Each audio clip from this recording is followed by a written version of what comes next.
ako sa suko. Ay! Ang ganda nito si Claudine! Ang ganda nito si Wendell! Ikaw, ano masasabi mo? Ang sarap-sarap ni Wendell! Himpo ako! Tingnan niyo! Himpo ako! Ang sarap ni Wendell! Besa ka! Halika na! Sana yung iPad ko. Ay! Sadya akong kalimutan. Ang sarap-sarap ni Wendell! Sobra! Number 1! Hindi ako makakatulog din! Kailangan ko lang... Ay! Gwapo si Wendell. Sarap! Ano sarap! Ano masasabi niyo sa movie?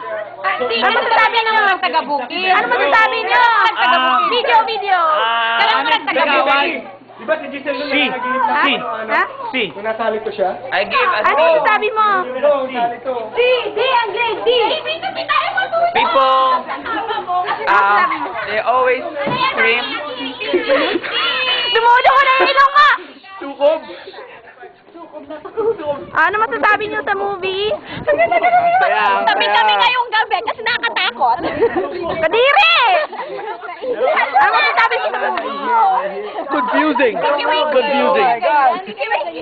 Naihila pa Para sa matataas na IQ lang. Correct. Kasi naintindihan ko agad eh. Ibig sabihin mataas Yung mga mababang IQ. Yun, para sa mga mababang IQ. Ano masasabi niyo sa movie? Untay mo tutis mo. Kamukha niya. Tagalog. Ha? Uy, ganda si Ate Mabel. Saka ano yun, kabanatuan. Untay mo tutis. Medel. Ha? Medel. Bayad ba si Medel? Aw.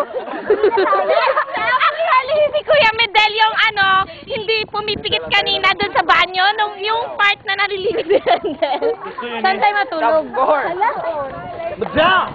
Yung Tennessee?